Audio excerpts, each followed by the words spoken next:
Hey, everybody, welcome to this week's episode of the Integrated Man Project podcast. Before we jump into this week's episode, I did want to share about an exclusive membership I'm going to be launching to help shape the Integrated Man Project community. If this is something you'd be interested in, where you will be co-laboring with me, sharing your ideas, giving input, giving me feedback, part of kind of this process of creating something bigger and better for all men, I would love for you to join. And if this is something you're interested, please reach out to me. Email me at integratedmanproject@gmail.com. You could also send me a direct message on Instagram as well, or on LinkedIn.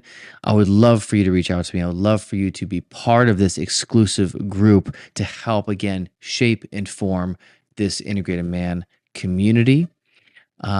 Because as you do this, as we share in this journey together, we're going to create a community of men around the world where we become more grounded, more adaptable, more resilient, and more authentic men.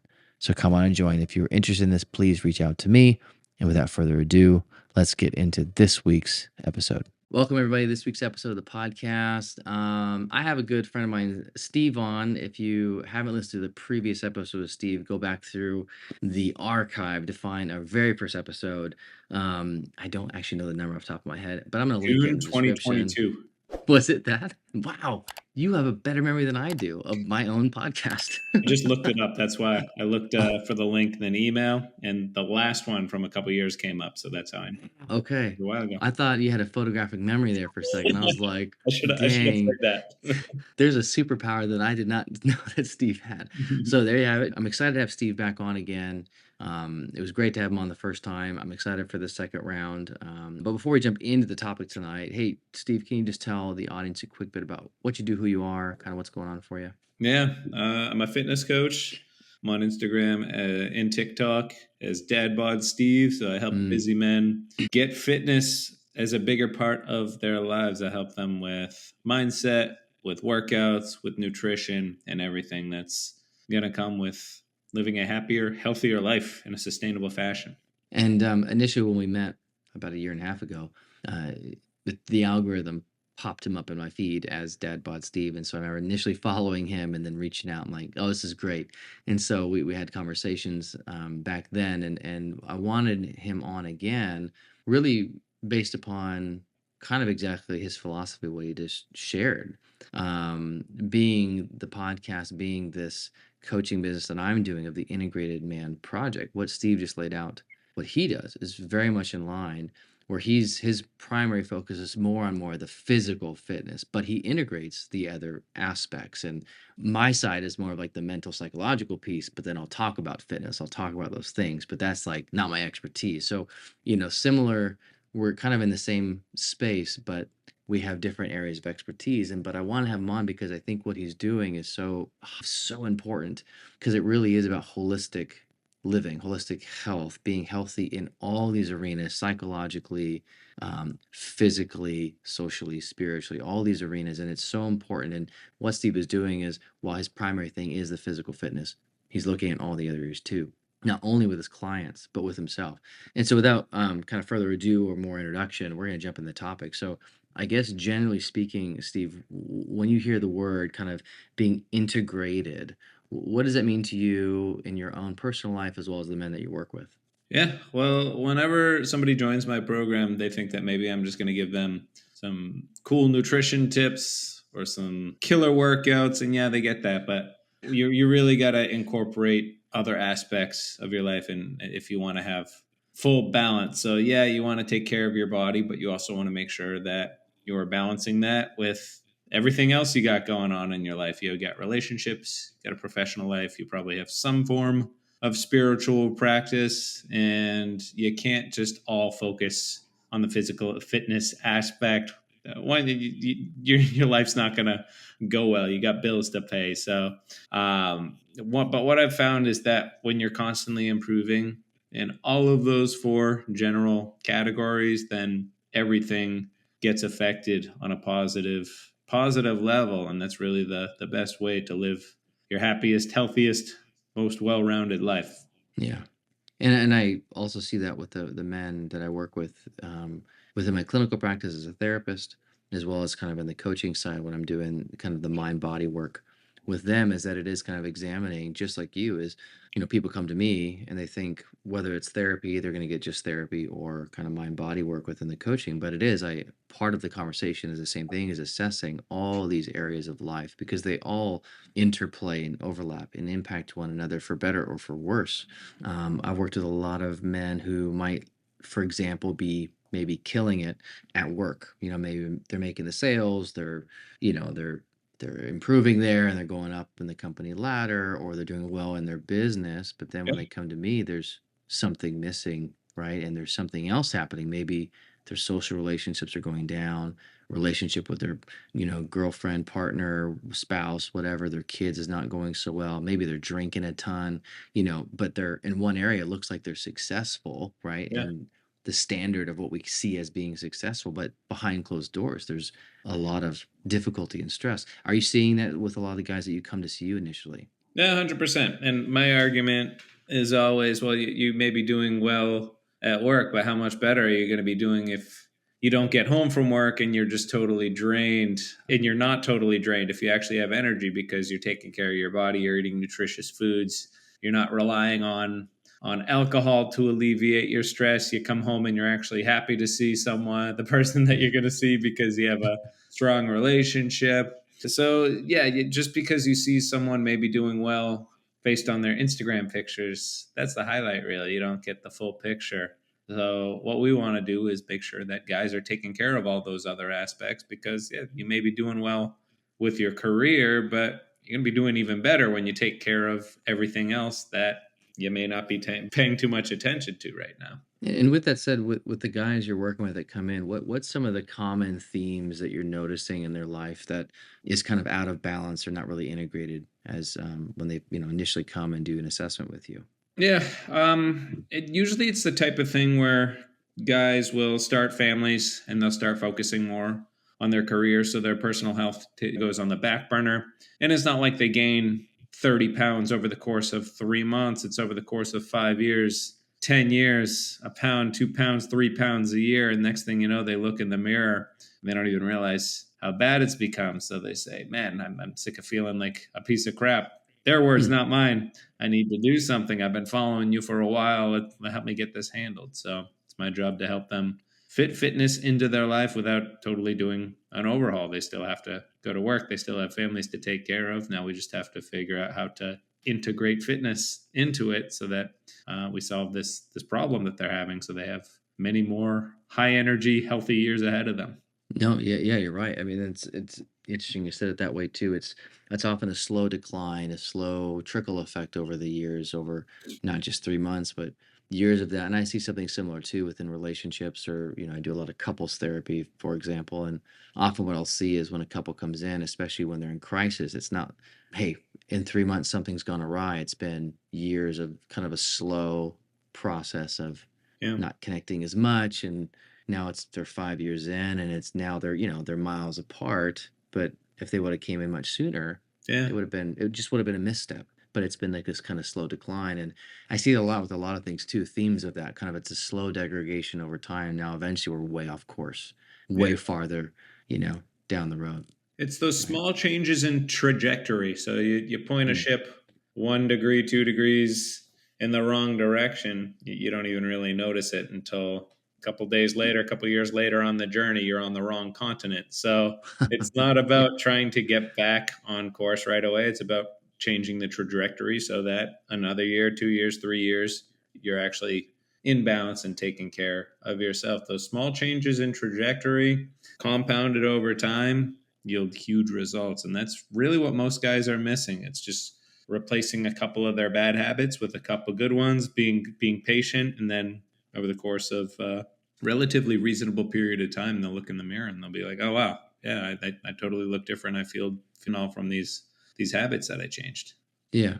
And can you speak more of some of the, you kind of previewed it a bit earlier, but obviously the primary reason why guys are seeing you is the physical fitness piece, whether through your incredible app that you have, a fitness app, or if they're coming to you like for one-on-one coaching. So that's your primary kind of gateway in. But then, as you mentioned earlier, you really look at these other aspects of their life their other practices, their mindset, other habit formations that they're doing. Can you speak to more to if you took a typical guy in who's coming in and kind of how you start to build a plan for them of different habits around these kind of main areas of life? Yeah. So guys will come in. Everybody wants to make a big change, and they think that that means that they need to do a total overhaul. They need to go from eating the typical American diet to eating like an Olympic athlete. That they need to go from training 0 days a week. Every single person on their application, one of the questions is, how many days a week are you willing to work? No one's like, 2 or 3 every once in a while, but everybody's like 7 days a week. I'll do it, whatever it takes.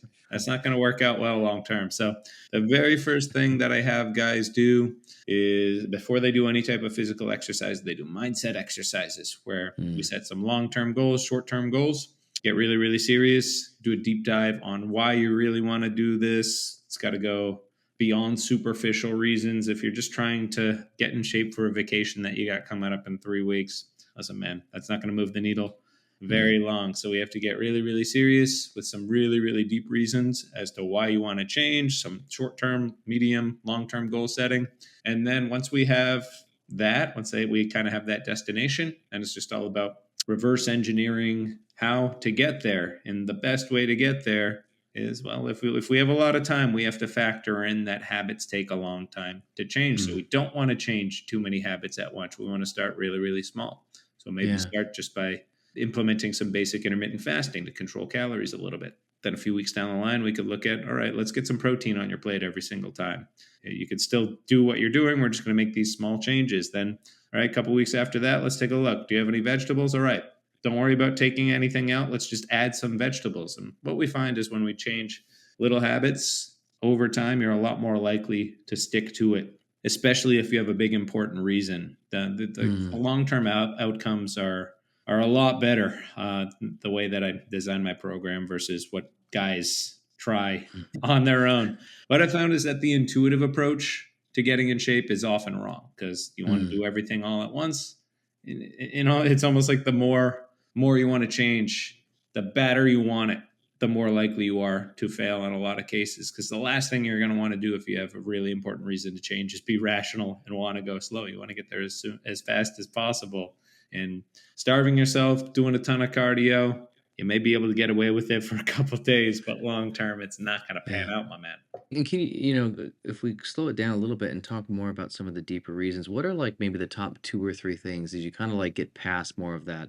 Because I'm sure a lot of guys when they first come to see you, initially they have those more like heady, kind of like over rational, kind of Yeah. not super deep reasons why they want to get better. But when you kind of sit with them and go deep, deep, deep, what are like the two or three kind of core things that you find themes of guys saying this is why I want to do this? What Yeah, are some of well, those? on the surface level, every guy comes in and says, "Yeah, I want to get my stomach flatter. Maybe not a 6 pack, but like a 4 pack. I want to get some biceps. My arms were good in college."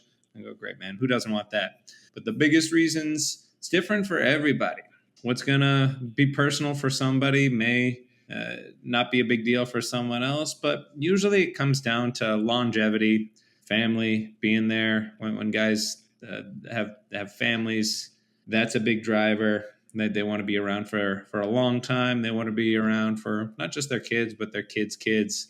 They start looking at what their life's going to be like if they don't do anything now. And I ask them those tough questions. If you don't do anything right now, where are you going to be in 30 years? And a lot of guys, well, it's a question they've never asked themselves. And they'll say, Mm, well, I'm 47 right now. At this rate, honestly, I will probably be dead at 77 years old. And that's kind of a tough pill to swallow. And sure. we want to make sure that they're all right. You may be swallowing some pills because you got high blood pressure right now. Let's change up your diet. Let's reduce your body fat percentage. Let's get you in better cardiovascular shape. You'll not have to swallow those pills, and then you're going to be setting yourself up for much Mm. better long term health outcomes. Yeah. Yeah, it's almost like that, inventing their rock bottom at the end is like it's a, for lack of a better analogy, like a come to Jesus talk conversation of like, hey, let's imagine your life if nothing changes. We can just get kind of doom and gloomy, but it sounds like it wakes them up to really think, yeah, you're right. If I don't, no, it's going to be worse and I won't be here. So it is kind of like this major reality check of, hey, in 30 years, what do you want? What do you Yeah, want the story to be? How you want it to be written about you? And what do you for want to sure. say? Yeah, that's powerful. And it gets them really thinking. I really want this because of longevity or my kids or family or, whatever I want to be. I want to be around. I want to be able to move and not be in a wheelchair, Yeah. not on this medication. And so that's huge. And I think that's, again, something I find too when people come in even for services with me is, again, getting to like more of the deeper core, like driving force. What is really pushing them? What is really motivating them to get beyond just the quick fix? And that's something that you spoke to. And I want to set a bit on that, as that kind of quick fix mentality. And I'm wondering, in this day and age, because so much is out there of being quick fixes that we see all the time. Fitness, I see it in the kind of mental wellness services too. This kind of, you know, do these three things and you're set. And so I think we live in a culture and society around these. It's everything's fast and quick and dopamine Yeah. hits. And so, and you talk about habit formation. So what has been some of the barriers for men kind of engaging in that? And then once they realize that habit formation really looks like this, like what are you seeing in this space right now with these kind of quick fixes? Well, the most common quick fixes, you've probably seen them. They're pretty out there, tough to miss. But keto won't go away. Everybody's tried keto, and here's the thing: they say I did keto and it worked, but I gained all the weight back. And then my answer is always like, well, it didn't work because you gained all the weight back, and and you wasted a whole bunch of time. So fortunately, carnivore didn't really get that much traction. I'm a fan of intermittent fasting, but really not for the gimmicky uh, kind of benefits that you hear about it. I really just think it's a great way for busy guys to be able to control calories. That's Hmm. amazing. And then the one that is really popular that works in theory, it's just got so many moving parts that it's really tough to implement in practice is calorie tracking and getting your perfect macros, because in theory it should work. You find out exactly how many calories you should be eating. If you eat that if you hit that number every single day, you hit your protein targets, carbs, fats, then you're gonna get the body of your dreams. But they're just in actual practice, it's so tough to be consistent, and it's even tougher to be accurate if you are Hmm. consistent. So thinking that I'm going to be able to give them this perfect calorie target and perfect macro target, and they're gonna get super shredded. That's something that is can be disappointing. What else? Those are the major ones right there, Hmm. man. Um, Yeah.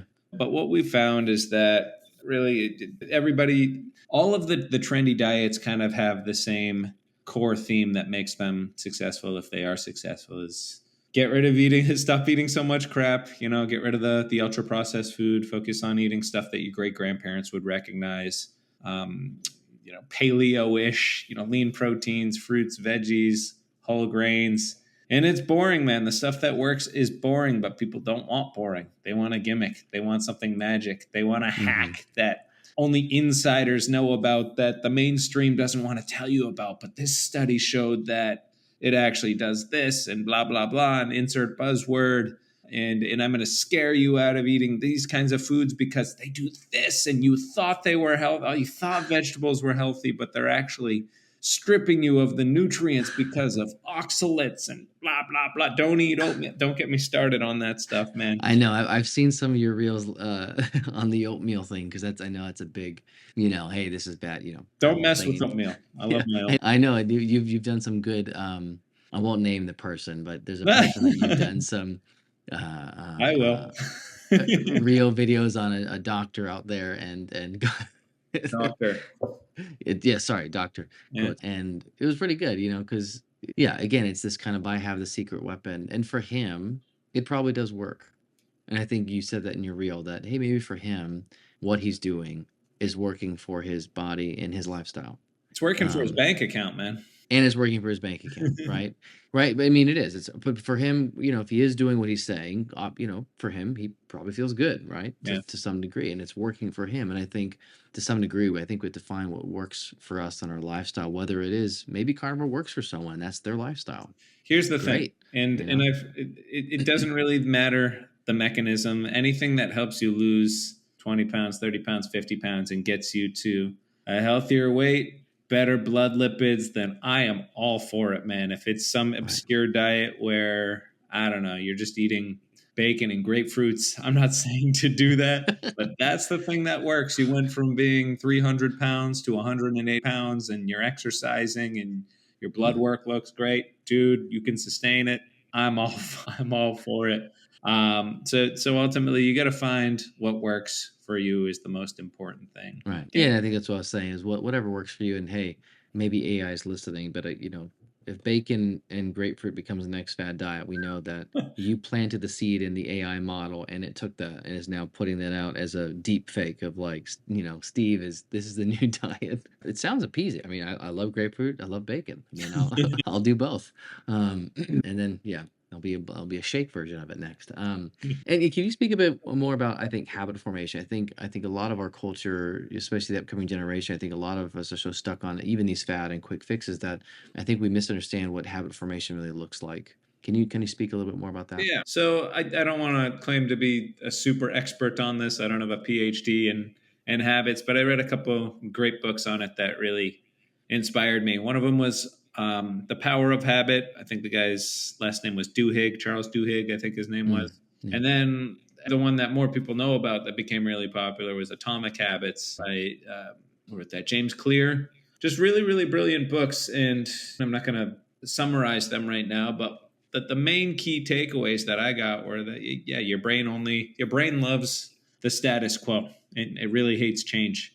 We're the product of our habits. We do the same things all day, every single day, and those habits kind of form our life. We do so much stuff on autopilot without even thinking about it. Walking into the kitchen, walking to the couch, doing whatever you're going to do, good or bad, work life, personal life, workout life. You do most of this stuff unconsciously. So you really Mm, have to go in and consciously change, do a major disruption. And your mm, brain sometimes kind of sees this as a threat and says, mm, you're getting a little uncomfortable here. Comfort is a lot better, even if it's not serving you long mm, term.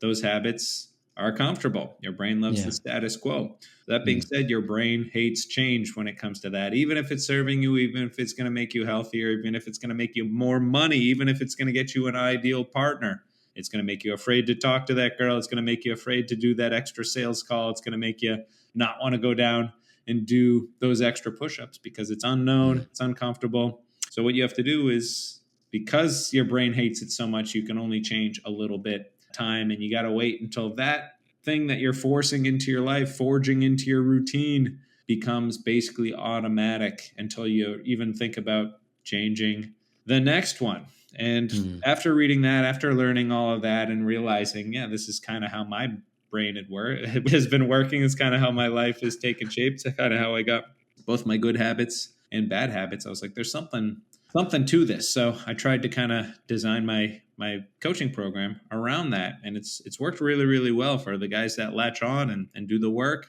changing lives, man. It's pretty cool. And yeah. then on top of that, I looked back at my own life when I made a big Mm, change for fitness. It started off really, really, really small, and a lot of other fit people that I spoke to or have spoken to over the years, they were in kind of a similar situation. It wasn't like, mm, all right, I've had it. This isn't working. I'm going to get the perfect workout program. I'm going to make a dramatic change to my mm, diet. I'm going to do all these things. Let's go. And then 6 months later, you're totally different. No, for me, it was literally like the only thing I did. I got sick and tired of how my body was, how my social life was going. I wanted to make a big change. So I just started doing push-ups. And that's literally all I did for maybe the first 2, 3, 4 months. I may have told this story on the last episode. I talk about it all the time. It wasn't get the perfect workout program, start going to the gym 4 days a week. No, it was like do push-ups in my dorm room either every day or every other day. Started keeping track. And like people started noticing my arms kind of had shape for the first time after like 3 or 4 months. They're like, Steve, what are you doing? I was like, I've been doing these push-ups. And I started talking to my friends who are lifting weights on a regular basis. And I was like, what are you doing at the gym? What do you do? And they're like, come show me. I was like, I don't know. I don't know if I want to go to the gym. It's embarrassing. I'm going to be the guy like just lifting the bar. mm, Believe it or not, I did not start off looking the way that I do. I was skinny fat. I had a big belly, skinny arms. I made fun of people who went to the gym. This isn't for me. Why would you run around a track in a circle? You're running for fun. That's so stupid. Come play Xbox. This is going well. It was actually N64 at the time. Come play N64. This is way better.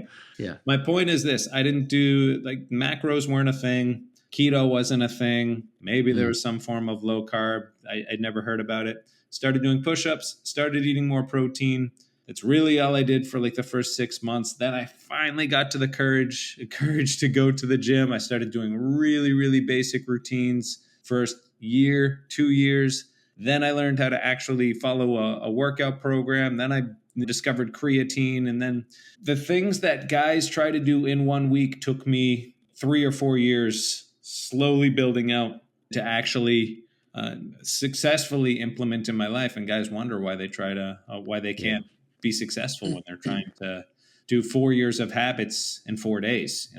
Yeah. Sorry, Yeah. I kind of went on a rant there. I get No, carried no, away sometimes, Travis. no. It's a good rant, and I think those that are listening, I think it's good to hear this because it's the same for even in the mental wellness, mental health space. I think people come in and they really want to change, but sometimes of course we could change. Sometimes there is some things can't change quickly, but often it's more of. And what you said was so key is that everything we do, and obviously Atomic Habits, they talk about this, but everything we do is a form of practice whether we're aware of it or not. Like everything that we do is a form of like a rep. It's like that's a rep. Anytime you do it, walking, like say kitchen, making that's a rep. It becomes automatic where you don't think about it as much. Yeah. And so it's the same thing when I work with people with, whatever they're dealing with, like anxiety or something else or stress. It's like, hey, everything you do, you're practicing that skill, whether you are trying to intentionally practice it or not. It doesn't matter. Your brain doesn't care. It just knows that you're doing it over and over and over again. And the more you do something, the less you're going to be thinking about it, much like driving a car. The first time you drive a car, you're very aware of everything because you have to be. It's like the clutch, the gas, and at least those that learned how to drive a clutch, I did. I remember an old I did VW, 1970s Westphalia bus van with it had like 20 horsepower. I remember my dad taking me on these hills and, going backward. go, just like, let's go. And you're like, oh man. But I was hyper aware of everything because I didn't want to crash the bus. And also it was a nice restored van. So I also had like, it's probably expensive in my mind as a, 16-year-old kid. But I remember that. And then eventually you don't think about it. You just do it. Autopilot. And the same thing, autopilot. And the same, and there's obviously a pro to autopilot with mental energy resources. But the problem is if these are habits we're doing that are not really effective. And I think your story of doing the same thing consistently is not so much. It's not really glorious. It's not it's not like super exciting even to some Well, degree. It can be monotonous at times. I'm sure. it was just really, really slow. And Yeah. I want to say this. It probably took, I think I started doing push-ups my sophomore year. It probably took until my senior year for people to really look at me and being like, oh, you working out? 2.5 years. It wasn't like 90-day dramatic transformation. It takes a Yeah. while, man. It's got to be slow. It's got to be boring. You're going to be a lot more Yeah. likely to have a long-term successful outcome.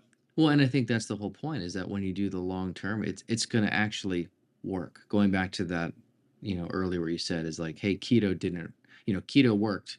And you're like, well, no, it didn't because you gained everything back because it wasn't long enough. It works when it stays, it's a lifestyle. It's a holistic change of where this is now what you do. This is just part of, these are your habits. Yeah. Is you don't think about this anymore. This is what you do. And now you're seeing the impact of that trickle into the rest of your life. And as we kind of, my thought too now is if we think about the habits you've been doing, and obviously you've been on this journey for a while, and I'm wondering, like at this point in your life, with kind of looking at your psychological health, your social health, your obviously physical health, spiritual health, what is kind of some simple practices that you do as far as integration and integrating all these aspects of your life to kind of continue to maintain that? Like, what is like a simple, what does Steve kind of tend to do right now to maintain all these areas? Yeah. Well, the fitness I got kind of on autopilot. Business I got kind of on autopilot. I'd say I'm a little out of balance when it comes to the other aspects of my life. So I got to kind of force myself to do. So on a spiritual side of things, if you want to call it that, I'm Jewish by faith, but I don't really practice that much. I'll celebrate the holidays, but to keep my mind kind of my health mind healthy on like kind of a spiritual side of things, I got my gratitude journal right here. Nice. I write in that every single day. I found that works a lot. If I get out of the habit of doing that, I start noticing it. I start every single morning with it before I get to work. It's great. I just write down 10 things that I'm grateful for. Yeah. And it's kind of amazing, man. This little switch goes on. It makes it easier to conduct business when Yeah. you don't put as much pressure on yourself because you realize all the things that you already have. That's one thing that I noticed. And the other thing that I've been getting back into, I was really consistent with it several years back. Kind of so easy to fall out of these habits is meditation. Just firing up Mm. the Headspace app and doing, if I can, 20 minutes on that, just listening to the guy with the British accent talk me through a guided meditation. I always feel really good about that after I do it. I love how it has like the little streaks. You try to Mm. keep your streak going and beat your last streak. I had a Yeah. ridiculous one at one point. Then There's the dopamine hit right there. it is, man. Like, hey, it feels good. Well, and real quick, I'm wondering, when you don't do those things, when that part of your life isn't as consistent, what is maybe one or two telltale signs of the impact it starts to have when that isn't kind of so consistent? Yeah. Well, I would say you don't really notice it right away. It's like that Mm. first time you break your diet and you have McDonald's.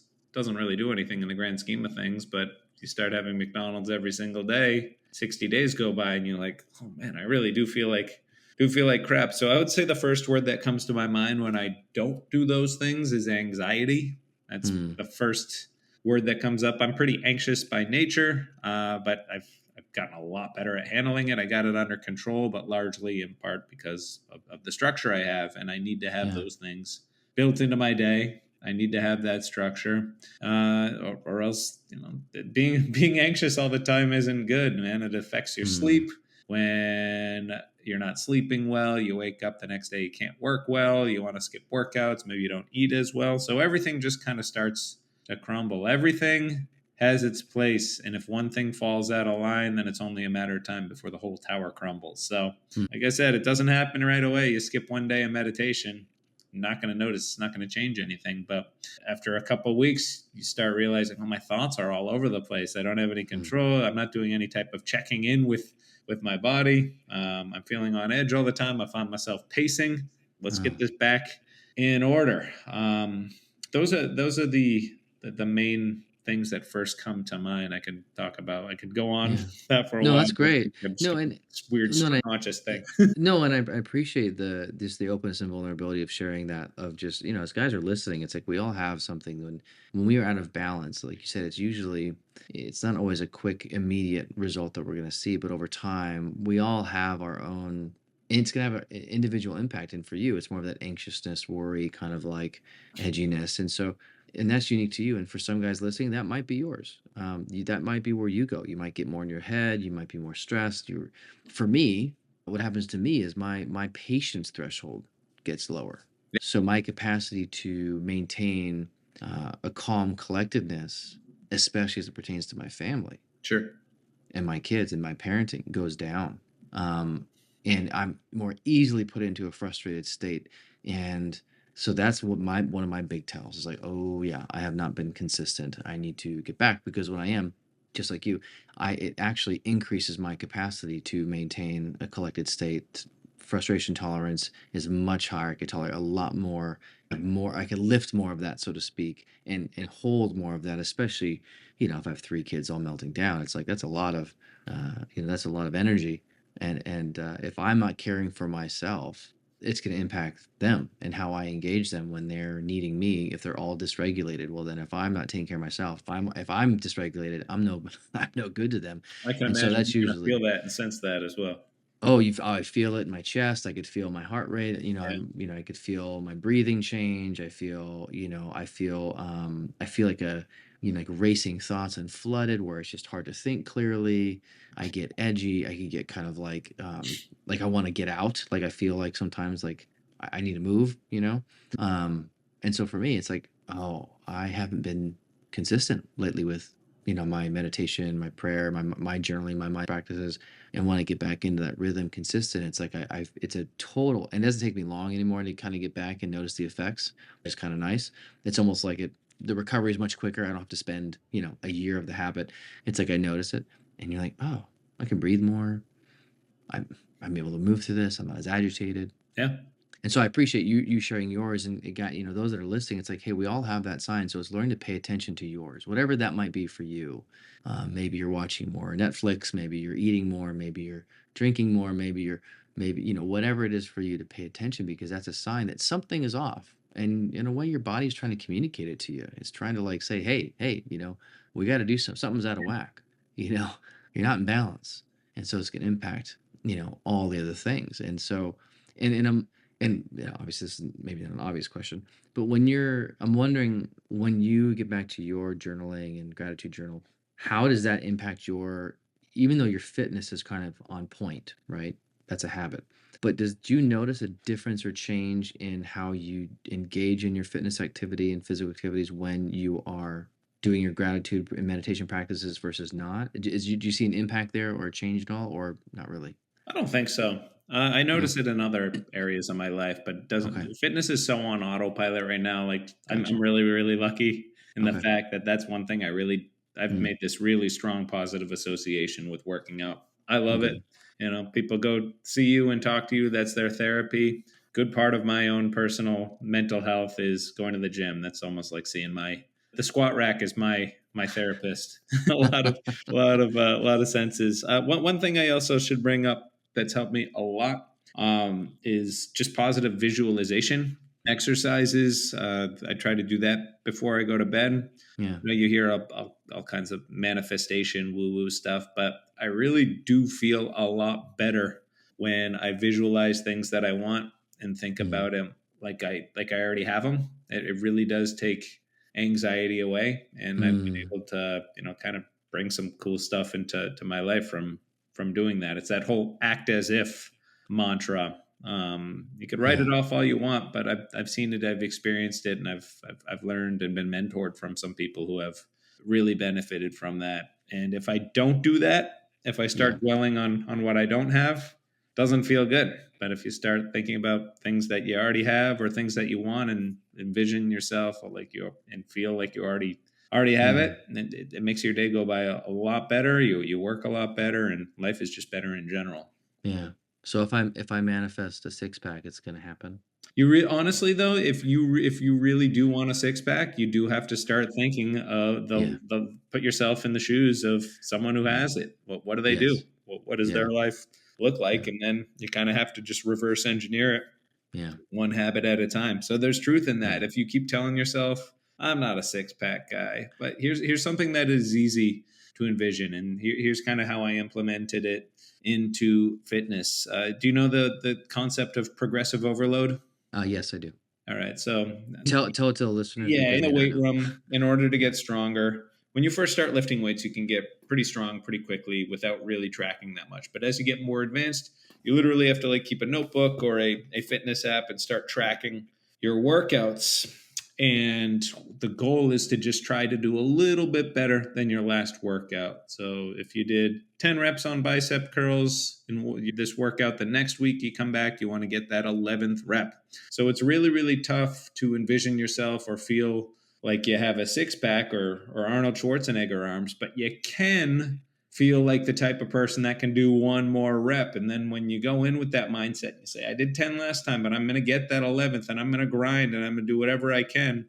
You can picture yourself as being 1% better. All right. Mm, So there's that. So you may not picture yourself with 30 pounds of more muscle, but you can picture yourself as the type of person who did 1% better on every single exercise. When mm, you do that on a regular basis, that's when that change really comes. So you can't picture, it's maybe tough to picture yourself with a six pack like a WWE wrestler, but you can picture yourself being just a little bit better. And then next thing you know, you are a little bit better. Then you just got to do a little bit better after that. So you got to do it kind of in waves, in stages. But there is an element to that visualization. So you sure. weren't too far off when you said envision yourself with a six pack and it will come true, because you do, Yeah. in a sense, have to do that.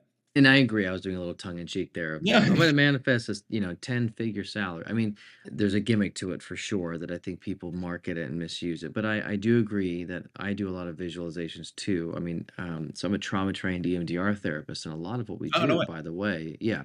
So I'm a certified EMDR Is that therapist, the and eyes going eye back and movement. forth?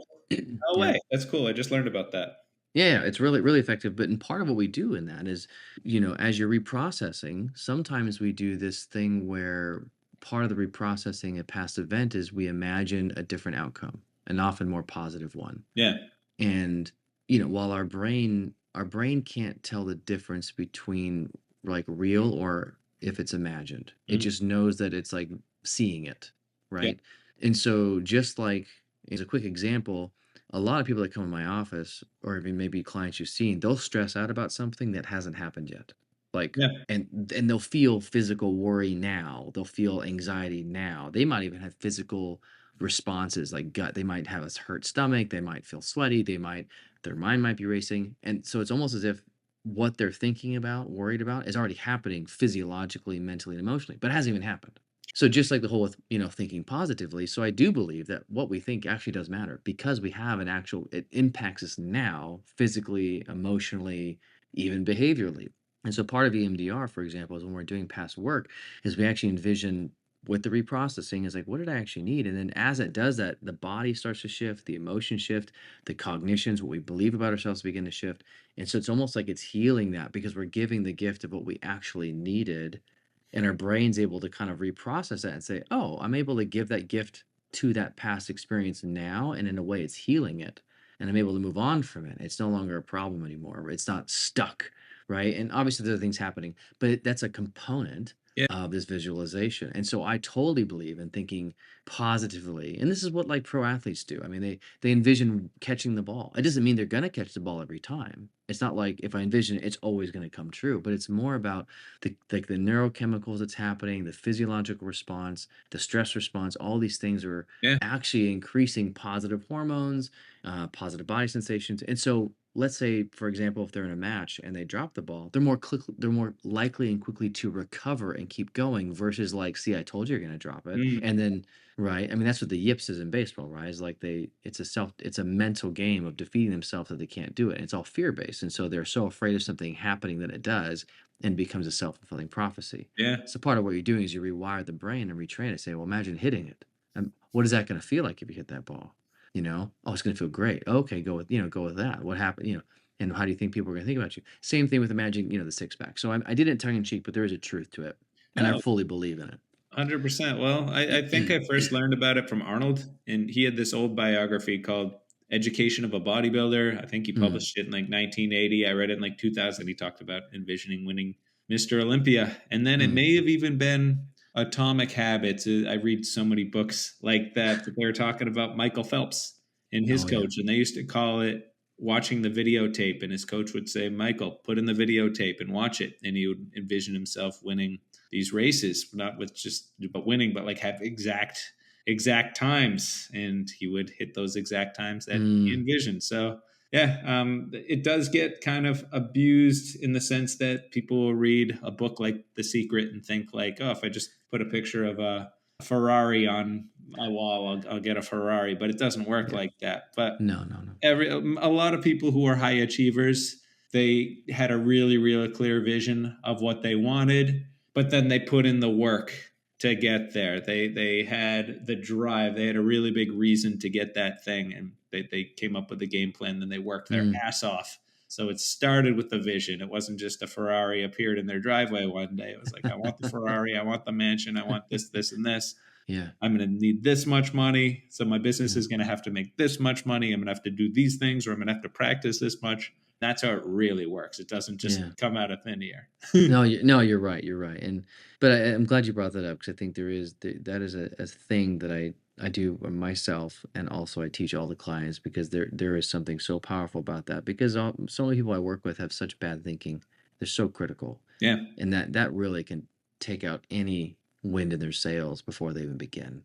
Is it just from And bad upbringing or bad past experience or just a little bit of everything. tough Yeah, yeah, some of it is bad upbringing, what they were told explicitly or implicit messages a lot of times, there was parents said something and whether they were whatever, and so they ended up buying into it and it became a narrative and then they in a way start to believe it, subconsciously and that Yeah. becomes just that's the truth, quote unquote, in their head. And so and especially if anything goes wrong, that voice is like, well, see, I told you, you're a Yeah. failure. I see, told you you're, worthless, or no one cares about you. See, so and it keeps feeding. And so what happens is too, then we get this kind of confirmation bias. Our brain starts to look for that to prove it to be true, and it becomes familiar. And then what can happen is, even if something positive happens, that voice will say, well, A fluke. it'll look for the fluke, or Yeah. it doesn't really mean that. If it'll still hunt for the bad, and it kind of continues to feed that. And it's really sad, because it's amazing how powerful it is. And so part of it is just kind of identifying it, calling it out, figuring out when it started, doing some work around it, and shifting the thinking. I mean, so many people I work with, it's so much bad thinking and critical and self-defeating thoughts, and I see it all the time. And then when that thinking shifts, things start to shift. I mean, yes, there's other things too, but that's a big piece.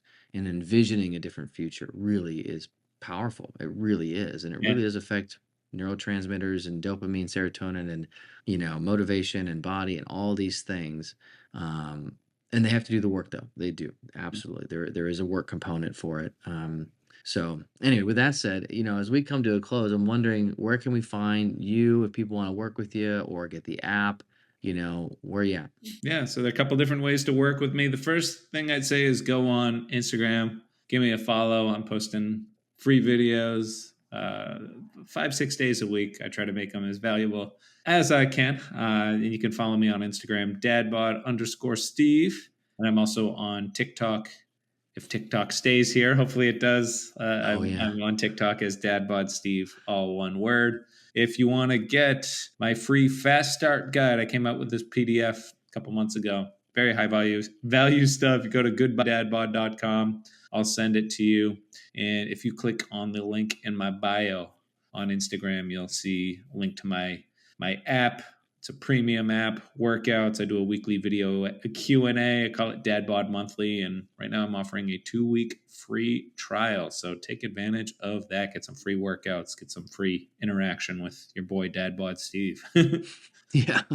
And I have to say, since June of when we, June 22, yeah, I would say your Instagram content has gone up.